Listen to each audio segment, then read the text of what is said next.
Hello everyone, and welcome to Daily Fix Guide. In today's video, I'll show you how to manage your delivery address on your Amazon account from your computer. So all you have to do is first go to your web browser and then go to Amazon.com. Now make sure that you're already signed into your account, as you can see here.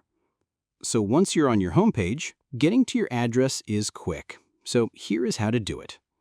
Hover your mouse over the Account and Lists button at the top right-hand corner, and in the drop-down menu that will appear here, simply click on Your Account. And then if you have set any type of PIN, simply enter that. Now, once you do this, it'll take you to the main page. On that page, you'll see a box labeled Your Addresses.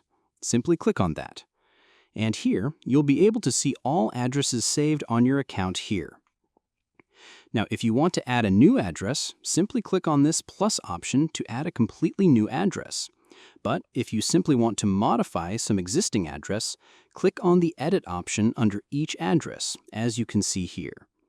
And then wait for a few seconds. Now scroll down, and you should be able to see an option called Manage Payment Info. Now click on that. Here, you can see your current payment method.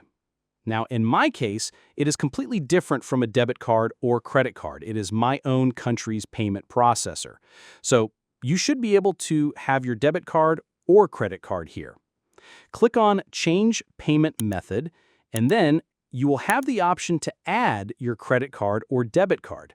In order to remove the first option, meaning if you want to remove this payment method here, you will have to add a new one. So let's say, for example, you want to add a new debit card. Simply click on this option and add your desired debit card here. And then once you have completed that process, click on Save.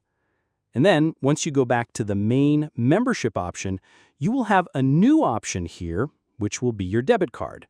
And then all you do is simply click on that and make that your default payment method.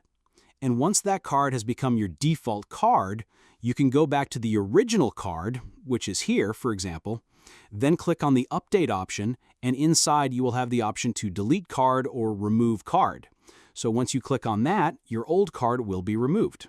So this is the first option that you can try, or you can also try canceling your membership entirely. So go to your membership and simply scroll down. Here you will have the option of Cancel Membership. If you cancel a membership, your card will automatically be removed from Netflix, so that's also one option. That's it. You now know how to remove your credit card or debit card from Netflix, either by adding a new payment method first or by canceling your membership entirely. So I hope you found this guide helpful. If you did, please give this video a thumbs up, share it with your friends, and subscribe to the channel for more helpful videos. So thank you for watching, and take care.